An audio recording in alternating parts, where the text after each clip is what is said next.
नमस्कार साथियों, मैं हूं नारायण पटेल आपके अपने चैनल पे यानी मैथ्स बेसिक एजुकेशन हब पर। आज मैं बीईओ परीक्षा का जो पिछला पेपर हुआ था 6/7/2008 को सामान्य बुद्धि का जो पेपर है जिसे आप लोग रीजनिंग कहते हो, लेकिन इस पेपर में 60% रीजनिंग के स्थान पर मैथ आई थी। आइए देखते हैं कौन कौन से क्वेश्चन आए थे। इसमें फिलहाल अभी 4 क्वेश्चन है और मैं क्वेश्चन लेके आ रहा हूं जिससे एक वीडियो में आपको स्पष्ट दिखाई भी पड़े और समझा भी मैं सकूं। तो देखिए, हमारा पहला क्वेश्चन था, एक क्रिकेट खिलाड़ी का 4 खेलों यानी गेम्स में औसत स्कोर 162 रन था। दूसरे खेल में क्रिकेट खिलाड़ी ने पहले खेल से 10 रन कम बनाए। तीसरे खेल में उसने दूसरे खेल से 13 रन कम बनाए। तो पहले खेल में उसका क्या स्कोर था? तो देखिए, मान लेते हैं पहला स्कोर इसका x था, ठीक है।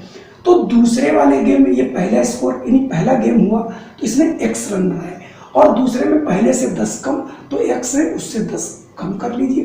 फिर तीसरे में दूसरे से 13 रन कम तो इसमें और 13 कम कर देंगे। x चूंकि इसमें -13 करेंगे तो ये हो जाएगा आपका 23, ठीक है।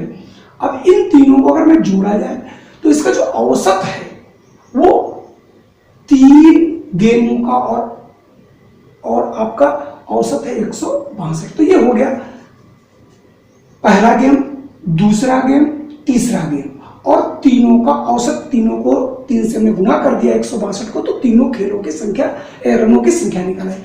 तो ये हो गया 3x - 33 बराबर 3 दूनी 6 तिछाक 18 3 एकम 3, ये उधर चला गया तो 3x बराबर 386 प्लस 33 जरा जोड़ ले तो 6 3 9 8 3 11 यानी 519।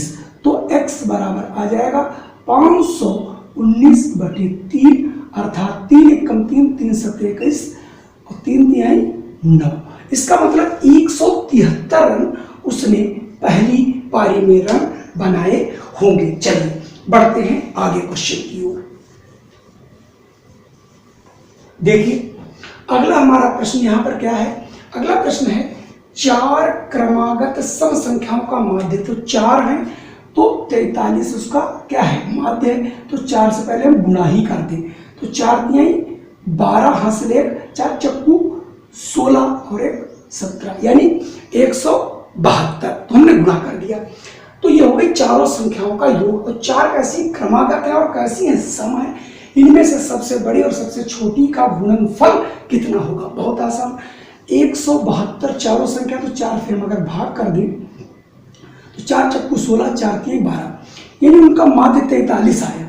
43 का मतलब एक संख्या इसके पहले एक घटा के लिखते हैं, मैं आपको ट्रिक बता चुका हूं, और एक इसके आगे यानी 44 42 और 44 दो संख्याएं बीच की हो गई।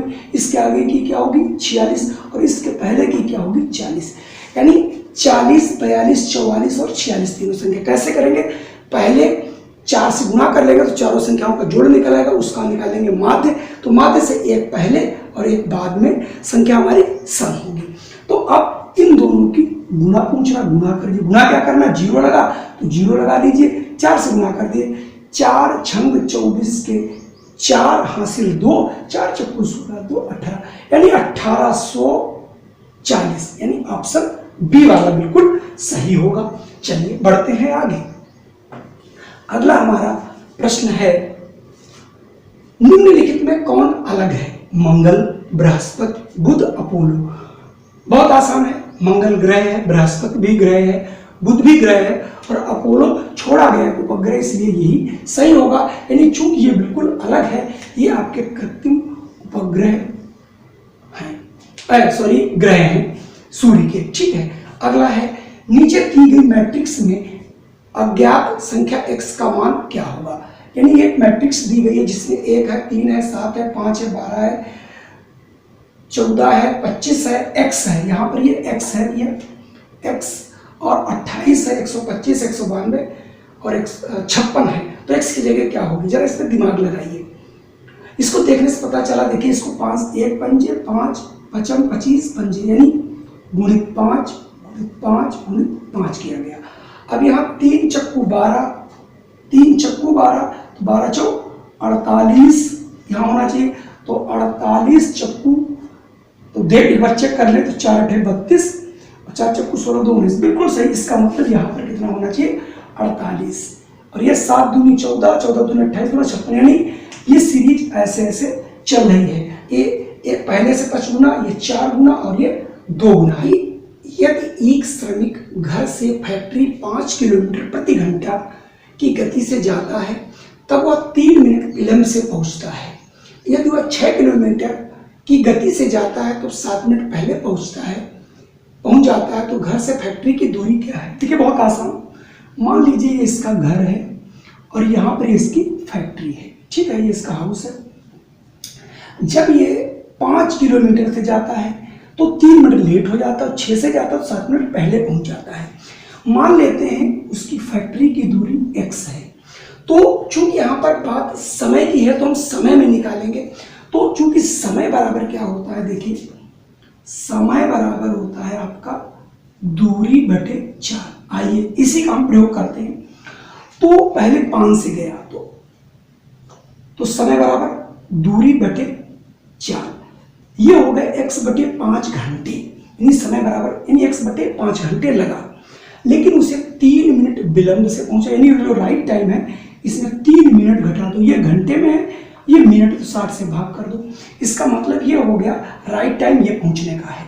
अब क्या हुआ, पुनः ये 6 से गया, अब क्या हुआ, ये 7 मिनट पहले पहुंच गया, इसका मतलब इसमें 7 मिनट कम है राइट टाइम पहुंचने में, तो यहाँ पर 7 बटे, क्योंकि जल्दी पहुंच गया।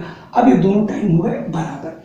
बस अब आप इसको इधर लाएंगे, x बटे 5 माइनस x बटे 6, 7 बटे 10 प्लस 3 बटे 10 बराबर 10 बटे 60 है 0 0, तो ये आपका बन जाएगा, इसका एलसीएम ले लेंगे तो ये हो जाएगा 6x माइनस 5x बटे 6 पंजे 30 बराबर 1 बटे 6।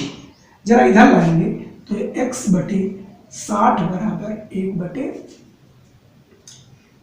और ये 30 6 पंजे 30 और ये 6 कम 6 पंजे 30, x बराबर 5, यानी उसका घर फैक्ट्री से 5 किलोमीटर दूरी पर रहा होगा। चलिए अगला क्वेश्चन, टोटल मैथ है, इसमें यह नहीं लग रहा कि ये कहीं पर भी रीजनिंग हो। अब आप देखें, वह कम से कम संख्या जो 14, 17 और 34 और 42 से प्रत्येक से घटाई जाए, ताकि प्रथम 2 संख्या ये दोनों और अंतिम दोनों संख्याओं का अनुपात समान हो। तो अनुपात के लिए अपान कर लिया। अब इसमें कौन सी संख्या घटाई है, तो इसको हम या तो x घटाएं, बहुत बड़ा होगा, कुछ ना करें, 0 घटाने से पहली बार कट नहीं रहा, बराबर नहीं, चलो 2 में घटा लेता हूँ, 2 इससे 2 इससे 2 इससे 2 इससे, बनता क्या है चलिए देखता हूँ। ये 12 बटे 15, तो 4 तिहाई 12, 4 3 चक्कू 12, इसको काट दीजिए, और 3 बचे 15, तो ये 4 बटे 5, तो यही आ गया। चलिए इसको देखता हूँ, ये बचेगा 32 बटे 40, ये 8 चक्कू 32, 8 पंजे 40, ये भी बराबर है। इसका मतलब ये हुआ कि 14 और 17, 34 और 42 से अगर 2 घटा दिया जाए तो जो है हमारा अनुपात जो बनेगा पहली 2 संख्याओं का और अंतिम 2 संख्याओं का बराबर होगा। आप ऑप्शन से करने का प्रयास करें, बढ़िया रहेगा। एक वर्ग के भीतर 1 मीटर त्रिज्या वाला एक वृत्त है, जैसा कि ऊपर चित्र में दर्शाया गया है, खींचा गया है। आच्छादित भाग का क्षेत्रफल बताओ। बहुत आसान, यहाँ पर आप देखें, ये आपका एक, ये देखें, ये क्या दिया गया है, वर्ग है। तो वर्ग में ये इसकी त्रिज्या थी, इसके अंदर बना था, तो ये पूरी आपकी भुजा हो गई 2 मीटर, एक इधर 2 मीटर। तो ये वर्ग की भुजा, तो यहाँ से वर्ग की आप भुजा कितनी हो गई 2 मीटर। तो वर्ग का क्षेत्रफल अगर निकालें, वर्ग का क्षेत्रफल क्या होता है, भुजा स्क्वायर 2 दूनी 4, यानी इसका पूरे का क्षेत्रफल हो गया 4, यानी यहाँ से लेके ये, और इसमें से वृत्त का घटा दीजिए, तो वृत्त का अच्छा कितना हो गया, पहले अलग निकालो। वृत्त का क्षेत्रफल पाई r स्क्वायर, पाई रहा, और r की वैल्यू 1 है तो ये पाई रहा। इसका मतलब ये पूरा निकाला और अगर मैं ये घटा दूं ये वाला, तो ये चारों कोने का बचेगा और मुझे 1 चाहिए तो 4 से भाग कर देंगे। तो शेडेड भाग, तुम्हारा जो शेडेड भाग है, शेडेड भाग का क्षेत्रफल बराबर हो जाएगा पूरे वर्ग का क्षेत्रफल 4 माइनस पाई। ये चारों कोनों को निकला और 1 का पूछा जाएगा, 4 से भाग कर देंगे, तो इसको हम लिख सकते हैं 1 माइनस पाई बाई 4, यानी ये वाला सही होगा। चलिए बढ़ते, चलिए प्रश्न संख्या 8। किसी कस्बे की जनसंख्या विभिन्न धर्मों के अनुसार निम्नलिखित पाई चार्ट द्वारा प्रदर्शित की गई है। यदि कस्बे की जनसंख्या 7,20,000 हो तो सिखों की जनसंख्या क्या होगी। पाई चार्ट जो होता है ये 360 डिग्री में बनाया जाता है, ठीक है। तो यहाँ पर सिख जो है 30% है, कितने में, 360 में। तो इसमें कुछ नहीं करना, चूंकि 360 अंश में प्रदर्शित किए गए सिखों की संख्या 30% है, 30 अंश है, तो 1 में कितनी होगी, बटे हो जाएगा 360। इसलिए आपको किसने पूछना है, 7,20,000 में कितनी, 0 काट देंगे, 36 एकम 36 दूना 72, 1 2 3 3 दूनी 6 और आपके 4, यानी 60,000 जनसंख्या होनी चाहिए। कुछ नहीं था इसमें, चूंकि 360 में 30 है इसलिए 1 में कितना होगा, इसलिए इसमें कितना होगा। अगला है 9, ये भी मैथ ही लग रहा है। 3 संख्याओं में से प्रथम 2 का योग, मान लेते हैं कोई संख्या x है, दूसरी y है, इनका जोड़ 45 है। दूसरी और तीसरी का योग 55, तो y और 1 मान लीजिए z, उसका जोड़ 55।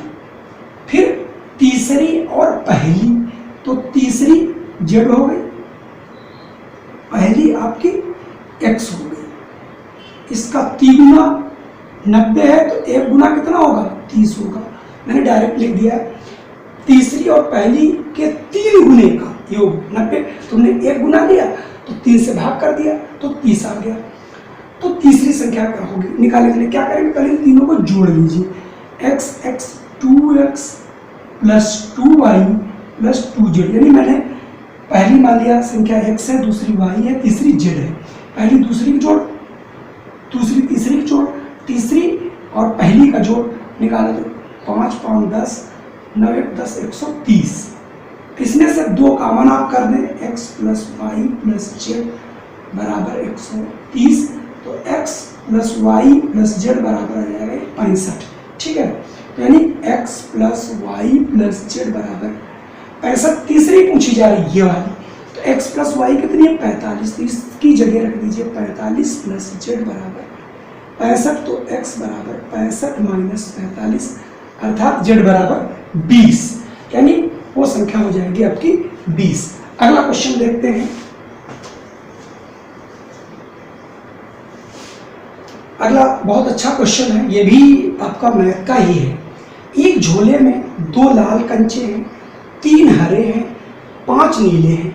एक कंचा अटकल पंचू, मतलब बिना देखे हिला जुला के तब निकाला जा रहा है, यानी रैंडम रीति से झोले से निकाला गया। इसकी क्या संभावना है कि निकाला गया कंचा नीला ना हो। तो नीले हैं कितने, बस ये देख लीजिए आप, नीले हैं 4, यानी ये हमारी संभावना नहीं।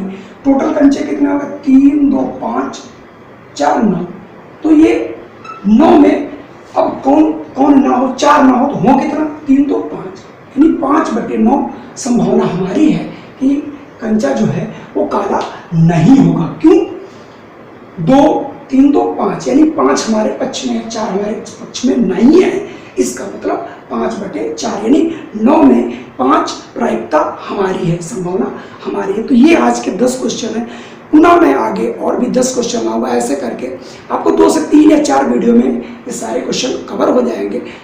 तब तक आप बने रहिए मेरे साथ और देखते रहिए मैथ्स बेसिक एजुकेशन हब। फिर मैं मिलता हूँ आपको अगले वीडियो में। जय हिंद, जय भारत।